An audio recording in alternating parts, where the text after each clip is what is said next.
और उसके जो जो जो चमचे हैं लंदन में और तुर्की में, वो बड़े झंडे लेके अगर जश्न मना रहे हैं कि हम जीत गए, हम जीत गए। तुम जीत गए? Will show you. अभी टाइम बाकी है। चलेगी तो यहाँ पाकिस्तान में इस वक्त खुशियां मनाई जा रही हैं।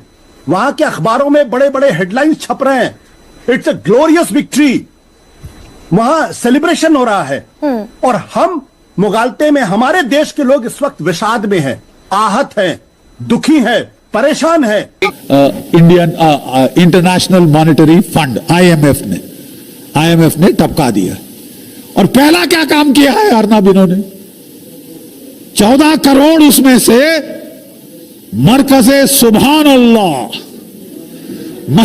सुभान अल्लाह जो कि भावलपुर में इनका हेडक्वार्टर है, उसके कटोरे में टपका दिया है। भंगड़े कर रहे हैं साहब, हम जीत गए। ओ, आप जीत गए। तुम्हें थोड़ा सा टाइम और दीजिए।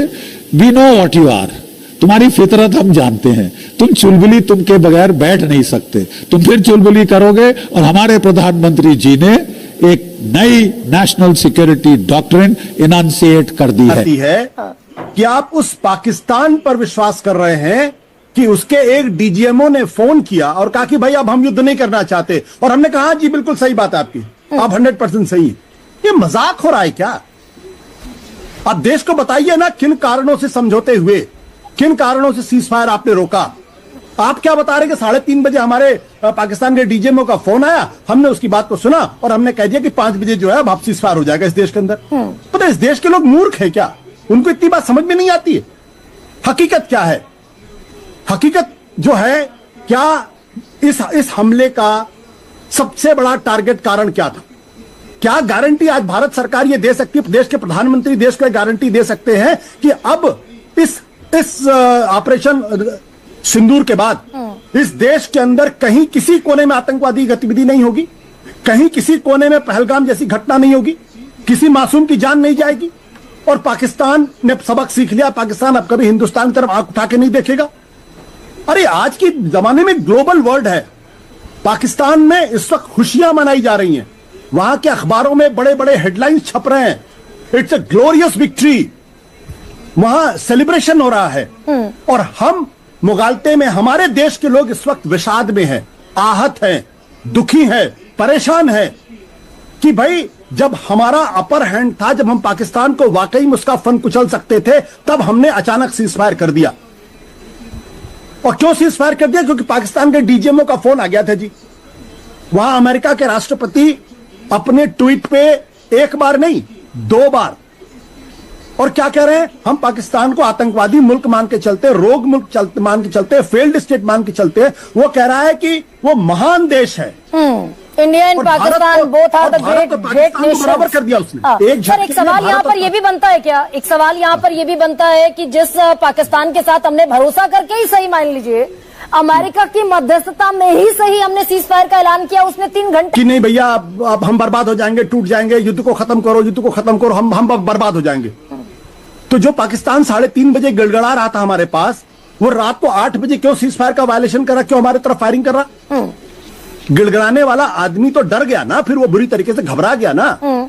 तो 8 बजे के बाद क्यों सीज फायर का वायलेशन कर रहा था?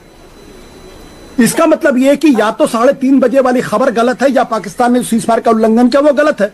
सच हमसे छुपाया जा रहा। और जो लोग बड़े बड़े कहते हैं धूल में मिला देंगे, मिट्टी में चला देंगे, आर पार की लड़ाई है, उनको भी सबक समझ में आ गया। अब मान लीजिए कि कल परसों अगर हिंदुस्तान के किसी कोने में आतंकवादी गतिविधि होती, फिर किसी 10 लोगों का कत्ल होता है, क्या फिर भारत की सेनाएं फिर हमला होगा उसी पाकिस्तान के अंदर? क्या हमने जो बार रेस किया है, हमने जो मोदी डॉक्ट्रिन इस वक्त हमारे सामने है कि तुम 1 मारोगे तो हम 10 मारेंगे, तो पहली बात इस बात की कोई गारंटी नहीं कि आतंकवादी गतिविधि नहीं होगी।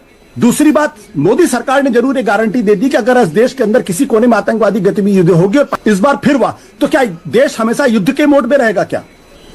चौथी बात, जो सबसे खतरनाक बात यह है कि पहली बार हिंदुस्तान के इतिहास में हमने अमेरिका की चौधराहट को स्वीकार कर लिया। 1971 में जब रिचर्ड निक्सन और हेनरी किसिंजर जब भारत के ऊपर दबाव डाल रहे थे, धमकी दे रहे थे कि हम 7वां बेड़ा छोड़ देंगे। लाइन है जो मेरे दिमाग में और मैंने जितने भी लोगों से बात की सबके जहन में खटक रही है कि क्या कह रहे हैं ट्रंप साहब, additionally I will work with you both to see if after 1000 years सोचिए, जिस इंसान को भारत के इस खित्ते की जियो पॉलिटिकल समझ इतनी हो कि भारत और कश्मीर का विवाद 1000 ईयर से चल रहा है, वो ये बाकायदा अनाउंस कर रहा है a solution can be arrived at concerning Kashmir.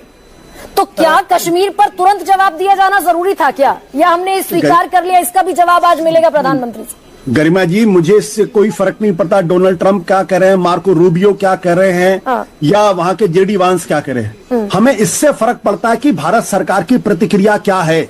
अगर 1971 में इंदिरा गांधी हेनरी किसिंजर को और रिचर्ड निक्सन को आंखों में आंखें डाल करके उनको जवाब दे सकती थी, और दुनिया को मालूम है कि हेनरी किसिंजर ने इंदिरा गांधी के बारे में किन शब्द का इस्तेमाल किया था, दुनिया, मैं उस शब्द का इस्तेमाल नहीं करना चाहता हूं। कोई इस ट्वीट को आए हुए 48 घंटे से ज्यादा का वक्त हो गया, भारत सरकार के मुंह से कोई बोल ही नहीं रहा। सूत्रों के हवाले से खबरें प्लांट की जा रही है अखबारों के अंदर, सूत्रों के हवाले से खबरें प्लांट की जा रही है। इसीलिए आशुतोष जी, क्या इन सारी चीजों का जवाब मिलेगा? सिद्धार्थ, सवाल बहुत गहरे, बहुत वाजिब, जायज है क्या?